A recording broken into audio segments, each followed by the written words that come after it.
Hi. അച്ചുവും രുക്കുവിൻ്റെ ഫ്രണ്ടും കൂടി സംസാരിക്കുന്നത് മുകുന്ദൻ കാണുന്നുണ്ട്.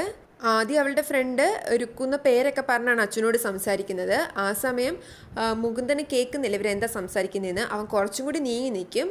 അന്നേരം അവൻ കേൾക്കുന്നതെല്ലാം അവൾ അച്ചുവിനെ പ്രണയിക്കുന്നതായിട്ട് സംസാരിക്കുന്ന പോലെയാണ്. കാരണം രുക്കുവിൻ്റെ പേര് എവിടെയെങ്കിലും പറയുന്നില്ല. അതുകൊണ്ട് തന്നെ മുകുന്ദൻ തെറ്റിദ്ധരിക്കുന്നത് അച്ചുവും ഈ പെണ്ണും തമ്മിൽ സ്നേഹത്തിലാണെന്നാണ്. ചന്ദ്രകാന്തത്തിൽ ആര്യ നല്ല ദേഷ്യത്തിലാണ്. വിജയശങ്കർ വീണ്ടും ചിന്നുവിനെയും കൂട്ടി വരുന്നത് പറഞ്ഞിട്ട് ചന്ദ്രലേഖ പറയുന്നുണ്ട് നമുക്ക് എന്ത് ചെയ്യാൻ കഴിയും, കൂടെ വെല്ലിച്ചിന് സീതമ്മയൊക്കെ ഇല്ലേന്ന്. അതൊക്കെ കേൾക്കുമ്പോൾ ആര്യയ്ക്ക് വീണ്ടും ദേഷ്യമാണ് വരുന്നത്. അന്നേ അച്ഛൻ അവളെ ഇവിടെ കൊണ്ടുവന്നപ്പോൾ ഞാൻ ഇറങ്ങിപ്പോയാൽ മതിയായിരുന്നു എന്ന് ആര്യ പറയുന്നുണ്ട്. ചന്ദ്രലേഖ അതിനെ എതിർത്ത് ആര്യയെ കാര്യങ്ങൾ പറഞ്ഞ് മനസ്സിലാക്കിക്കാൻ ശ്രമിക്കും. ആര്യ പറയും അമ്മയ്ക്കാണെങ്കിലും കുറച്ചൊരു തീരുമാനം വേണമായിരുന്നു, അമ്മ ഉറപ്പായിട്ടും പറയണമായിരുന്നു അവളെ ഇവിടെ കയറ്റുവാണെങ്കിൽ ഇവിടുന്ന് ഇറങ്ങിപ്പോകുമെന്ന്. ചന്ദ്രലേഖ ചോദിക്കും ശരി ഞാൻ പറയാം, എന്നിട്ട് എന്നോട് ഇറങ്ങിപ്പോക്കോളം വിജയേട്ടൻ പറഞ്ഞാൽ ഞാൻ എന്ത് ചെയ്യും? ആര്യ പറയും അമ്മ ഇറങ്ങിപ്പോണായിരുന്നു, അമ്മയ്ക്കൊരു വീടുണ്ടല്ലോ, ഞാനും അമ്മയുടെ കൂടെ വരായിരുന്നു, അല്ലാതെ ഇവിടെ നിൽക്കേണ്ട ഒരു കാര്യവും ഇല്ല. ചന്ദ്രലേഖ പറയും നമ്മൾ ഇവിടുന്ന് ഇറങ്ങിപ്പോയി നമ്മൾ ഇരിക്കേണ്ടടുത്ത് നായ കയറി ഇരിക്കും. അങ്ങനെ ഒരു പഴഞ്ചൊല്ലുണ്ട്, നീയും ഞാനും ഇവിടുന്ന് ഇറങ്ങിക്കഴിഞ്ഞാൽ ആരൊക്കെ ഇവിടെ കയറി കൂടുമെന്ന് പറയാൻ പറ്റില്ല. അമ്മ ആരെയായി ഭയപ്പെടുന്നതെന്ന് ചോദിക്കുമ്പോൾ ചന്ദ്രലേഖ പറയും നിന്റെ അച്ഛനെ, ചിന്നുവിനെ, പിന്നെ അവളുടെ അമ്മയെ. ഭയമല്ല മോളെ, ജാഗ്രതയാണ്.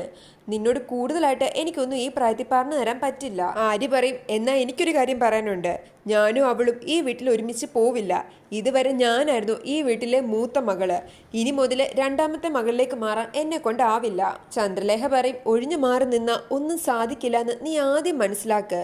ഞാൻ പറയുന്നതെല്ലാം നീ വ്യക്തമായിട്ടൊന്ന് കേക്ക്, എന്നിട്ട് നീ പറ എന്ത് വേണമെന്ന്. ചന്ദ്രലേഖ എന്തൊക്കെയോ ആര്യയ്ക്ക് പറഞ്ഞു കൊടുക്കുന്നുണ്ട്, എന്താന്ന് കേൾപ്പിക്കുന്നില്ല. അവസാനം ചന്ദ്രലേഖ ചോദിക്കും എന്ത് നീ പറയുന്നു എന്ന്. ആര്യ പറയും എന്നെ കൊണ്ട് ഇതൊന്നും സാധിക്കുമെന്ന് എനിക്ക് തോന്നുന്നില്ല. ചന്ദ്രലേഖ പറയും നടക്കണം, രാജാവിന്റെ മകളായിട്ട് ജനിച്ചത് കൊണ്ട് മാത്രം രാജകുമാരി ഒന്നും ആവത്തില്ല, ബുദ്ധിയും തന്ത്രവും ഒക്കെ പ്രയോഗിക്കണം, എന്റെ മോക്ക് അതിന് കഴിയും. ആര്യ അതിനെക്കുറിച്ചൊന്ന് ആലോചിക്കുന്നുണ്ട്. മുകുന്ദൻ അമ്പാട്ട് വന്ന് അച്ചുവിനെ ആ പെൺകുട്ടിയെയും വീണ്ടും കണ്ട കാര്യമൊക്കെ പറയും. അനന്തനും ഉണ്ട് അടുത്ത്. അനന്തൻ ഇതൊന്നും കേൾക്കുമ്പോൾ അത്ര ഇഷ്ടമാവുന്നില്ല. എമ്മി ചോദിക്കുന്നുണ്ട് ആ പെൺകുട്ടിയെ തന്നെയാണോ അച്ചു സ്നേഹിക്കുന്നതെന്ന്.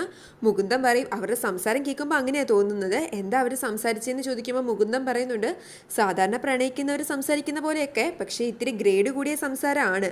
അർച്ചന പറയും നീ ഫോട്ടോ എടുത്തിട്ടുണ്ടെന്നല്ലേ പറഞ്ഞത്, ആ ഫോട്ടോ ഒന്ന് കാണിച്ചേ. ഈ സമയം മഞ്ജു ചിന്തിക്കുന്നുണ്ട് ഇവര് ആളെ കണ്ടെങ്കിൽ അത് രുക്കുവാന്ന് എന്താ മനസ്സിലാവാത്തേന്ന്. മുകുന്ദൻ ആദ്യം ഫോട്ടോ കാണിച്ചു കൊടുക്കുന്നത് അനന്തനെയാണ്. പിന്നെ മഞ്ജു ആ ഫോൺ വാങ്ങും. ആ ഫോട്ടോ സൂം ചെയ്ത് നോക്കുമ്പോഴത്തേക്കും അത് രുക്കു അല്ല എന്ന് മനസ്സിലാവുമ്പോൾ മഞ്ജുവിന് ആകെ കൺഫ്യൂഷനാവും. രമ്യയ്ക്ക് ആ പെൺകുട്ടിയെ കാണുമ്പോൾ ഇഷ്ടമാവുന്നുണ്ട്. പിന്നെ അർച്ചനയും ഫോട്ടോ നോക്കുന്നുണ്ട്. മഞ്ജു മനസ്സിൽ ചിന്തിക്കുന്നുണ്ട് രുക്കുവിനെ അല്ലാതെ വേറൊരു പെണ്ണിനെ ഇവൻ സ്നേഹിക്കുന്നുണ്ടോ?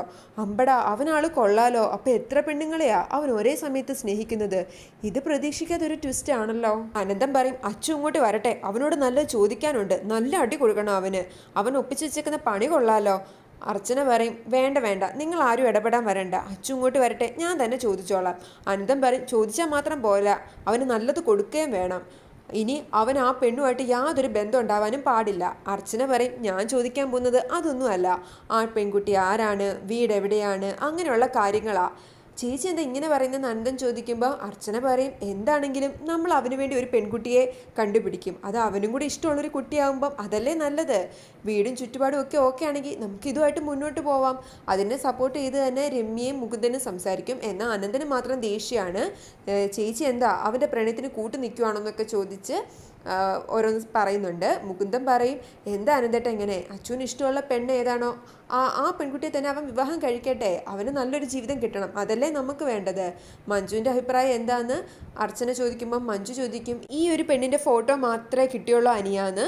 മുകുന്ദൻ ചോദിക്കും അവനെന്താ ഒരു പെണ്ണിന് പകരം ഡസൻ കണക്കിന് പെണ്ണുങ്ങളെ സ്നേഹിക്കുന്നുണ്ടോ?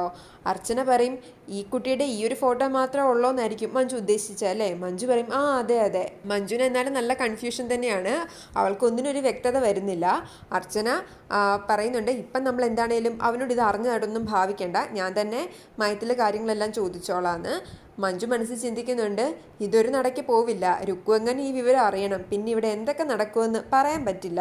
അങ്ങനെ വിജയശങ്കർ ചിന്നുവിനെയും കൂട്ടി അമ്പാട്ടേക്ക് വരുന്നുണ്ട്. കാറിൽ നിന്ന് വെല്ലിച്ചനും സീതമ്മയെല്ലാം ഇറങ്ങുന്നത് ചന്ദ്രലേഖ മുകളിൽ നിന്ന് കാണുന്നുണ്ട്. വെല്ലിച്ചൻ വന്ന് ഇറങ്ങുമ്പം തന്നെ ഓർമ്മക്കുറവിൻ്റെ കാണിക്കാൻ വേണ്ടി ഓരോന്ന് സംസാരിക്കുന്നുമുണ്ട്. അത് കഴിഞ്ഞ് വെല്ലിച്ചൻ പറയും നമ്മളിവിടെ വന്നിട്ട് ആരും എന്താ നമ്മളെ കൂട്ടാൻ പുറത്തേക്ക് വരാത്തേന്ന്. സീതമ്മ വിജയശങ്കറിനോട് ചോദിക്കുന്നുണ്ട്, നിന്റെ ഭാര്യയ്ക്ക് എന്തെങ്കിലും എതിർപ്പുണ്ടോടാ ചിന്നുവിനെ ഇങ്ങോട്ട് കൊണ്ടുവന്നതിൽ? ചിന്നുവും ചോദിക്കും ഉണ്ടോ അച്ഛാന്ന്. വിജയശങ്കർ പറയും ഇല്ല, മോളുടെ ചെറിയമ്മയല്ലേ, എന്ത് എതിർപ്പുണ്ടാവാനാ? അയാൾ മനസ്സിൽ ചിന്തിക്കുന്നുണ്ട്, ദൈവമേ ആര്യ എങ്ങനെ പ്രതികരിക്കുമെന്ന് പറയാൻ പറ്റില്ലല്ലോ. അന്നേരം തന്നെ ആര്യ പുറത്തേക്ക് വരുന്നുണ്ട്. ചിന്നുവിന്റെ അടുത്ത് എന്നിട്ട് ചോദിക്കും, ചേച്ചി എന്താ ഇവിടെ തന്നെ നിൽക്കുന്നത്?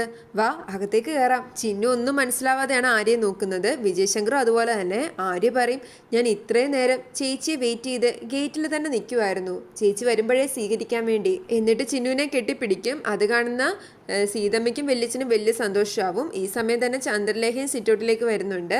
ചിന്നുവിനെ കെട്ടിപ്പിടിക്കുമ്പോൾ ആര്യ മനസ്സിൽ ചിന്തിക്കുന്നുണ്ട്, ഇവളെ പിടിച്ച് ഞെരുക്കുവാ വേണ്ടത്. അച്ഛൻ എന്താ ഒന്നും മിണ്ടാതെ നോക്കി നിൽക്കുന്നതെന്ന് ആര്യ ചോദിക്കുമ്പോൾ അയാൾ പറയുന്നുണ്ട്, എനിക്ക് ഒരുപാട് സന്തോഷമുണ്ട് മോളേന്ന്. ആര്യ പറയും, ചേച്ചി വന്നതിൽ ഏറ്റവും സന്തോഷം എനിക്കാ. വെല്ലിച്ചൻ പറയും, ഈ അവസരത്തിൽ എനിക്ക് 2 വാക്ക് സംസാരിക്കാനുണ്ട്. ആര്യ പറയും, മുത്തച്ഛന് സംസാരിക്കാൻ പിന്നെ അവസരം തരാം, ഇപ്പം ഞാൻ സംസാരിക്കട്ടെ. സത്യത്തിൽ ചേച്ചി വരുന്നതിന് എനിക്ക് ആദ്യം താല്പര്യമൊന്നും ഇല്ലായിരുന്നു. അച്ഛൻ്റെ സ്നേഹം മുഴുവൻ തട്ടിയെടുത്തുകൊണ്ട് പോകുമെന്നുള്ള ടെൻഷനായിരുന്നു എനിക്ക്. പക്ഷെ അച്ഛൻ എനിക്ക് കാര്യങ്ങളെല്ലാം പറഞ്ഞ് മനസ്സിലാക്കി തന്നു. ഇപ്പം എനിക്ക് ചേച്ചിയെ ഇഷ്ടാ. വാ എൻ്റെ റൂമിലേക്ക് പോവാം, കുറേ വിശേഷങ്ങൾ പറയാനുണ്ട്. ചിന്നു ആണെങ്കിൽ മടിയോടെയാണ് നിൽക്കുന്നത്. വിജയശങ്കറിനും ആര്യ പറഞ്ഞതൊന്നും അത്ര അങ്ങ് വിശ്വാസമായിട്ടില്ല. ചന്ദ്രലേഖൻ പറയും, ചെല്ലു മോളെന്ന്. ഇങ്ങനെ എല്ലാവരും കൂടി വീടിനകത്തേക്ക് കയറും. ജഗദീഷും അർച്ചനയുടെ 2 ജൂനിയർ സ്റ്റാഫും വേറൊരാളും കൂടി റെസ്റ്റ് റൂമിലിരുന്ന് കോഫിയൊക്കെ കുടിച്ച് വർത്താനം പറഞ്ഞിരിക്കുകയാണ്. ആ സമയം വിജയശങ്കർ അങ്ങോട്ട് വരുന്നുണ്ട്. അർച്ചനയെക്കുറിച്ച് ഇവർ പുകഴ്ത്തി പറയുന്നതൊന്നും വിജയശങ്കറിന് തീരെ പിടിക്കത്തില്ല.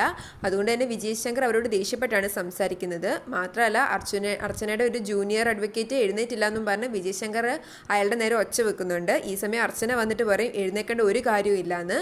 അങ്ങനെ അർച്ചനയും വിജയശങ്കറും തമ്മിൽ അവിടെ ഒരു സീൻ ഉണ്ടാവുന്നുണ്ട്. അവളുടെ ജൂനിയറും വിജയശങ്കറിനെതിരെ ഓരോന്ന് പറയുമ്പോൾ ദേഷ്യം വന്ന് വിജയശങ്കർ അയാളെ അടിക്കാൻ വേണ്ടി കൈ ഒങ്ങുന്നുണ്ട്. അർച്ചന പറയും, ഈ കോടതി വളപ്പി വെച്ച് എൻ്റെ ജൂനിയറിന് മേലെ കൈ തൊട്ട കേസ് വേറെ വഴിക്ക് പോകുമെന്ന്. അങ്ങനെ നാണം കെട്ട് വിജയശങ്കറിന് അവിടുന്ന് ഇറങ്ങി പോവേണ്ടി വരും. മഞ്ജു അച്ചുവിൻ്റെ റൂമിൽ ചെന്ന് അവനോട് പറയുന്നുണ്ട്, ഓരോ ധാന്യമണികളിലും അത് കഴിക്കേണ്ട ആളിന്റെ പേരെഴുതി വെച്ചിട്ടുണ്ട്. അച്ചു അത് കേട്ടിട്ടുണ്ടോ? ദാസേട്ടൻ ഒരു ഇന്റർവ്യൂവിൽ പറയുന്നത് കേട്ടിട്ടുണ്ട്. മഞ്ജു പറയും, ഓരോ ജീവജാലങ്ങളുടെ ജനനത്തിന് പിന്നിലും ഒരു ലക്ഷ്യമുണ്ടെന്നാണ് അർത്ഥം. നമ്മുടെ സീതമ്മയുടെ ജന്മത്തിന്റെ ലക്ഷ്യം എന്താന്ന് അച്ചുവിന് പറയാവോ? അച്ചു പറയും, അത് മംഗലത്തെ വീട്ടിലെ മുത്തച്ഛന്റെ ഭാര്യ ആവാന്നുള്ളത്. മഞ്ജു പറയും, അല്ല, സീതമ്മയെ ദൈവം ഈ ഭൂമിയിലേക്ക് അയച്ചത് തന്നെ മറ്റൊരു ദൗത്യം ഏൽക്കാൻ വേണ്ടിയിട്ടാ. ആ ദൗത്യം സീതമ്മ ഭംഗിയായി നിറവേറ്റുകയും ചെയ്തു. അതെന്ത് ദൗത്യമെന്ന് അച്ചു ചോദിക്കും. മഞ്ജു പറയും, അമ്പാട്ട് വീട്ടിൽ അച്ചുവിന്റെ പ്രണയ രഹസ്യം കണ്ടുപിടിക്കാന്നുള്ള ദൗത്യം. ആരെ അറിയിക്കാതെ അനിയൻ ഹൃദയത്തിൽ സൂക്ഷിച്ച രഹസ്യം സീതമ്മ മിനിറ്റുകൾ കൊണ്ട് വലിച്ചു താഴെയിട്ടില്ലേ? അച്ചു പറയും, അത് പിന്നെ മുത്തശ്ശിയെ നിരാശപ്പെടുത്തണ്ടല്ലോ എന്ന് കരുതി ഞാനങ്ങ് സമ്മതിച്ചു കൊടുത്തന്നേ ഉള്ളൂ. എങ്ങനെ? എടാ മോനെ, നീ എൻ്റെ മുന്നിൽ കടന്ന് കുറെ അങ്ങ് ഉരുണ്ട് കളിക്കല്ലേ. നിന്റെ ലാംഗ്വേജും ബോഡി ലാംഗ്വേജും ഒക്കെ മാറുന്നത് ഞാൻ നോട്ട് ചെയ്യുന്നുണ്ടായിരുന്നു. ചാരപ്പണി അറിയാത്തോണ്ട് ഞാനത് ആരോടും പറഞ്ഞില്ലെന്നേ ഉള്ളൂ. ഇവിടുത്തെ മിണ്ടാപ്പൂച്ചയായ രമ്യയോട് ഞാൻ ആ കാര്യം സൂചിപ്പിച്ചിരുന്നെങ്കിലോ? രമ്യ അത് തലേണ മന്ത്രായി മുകുന്ദനോട് പറയും.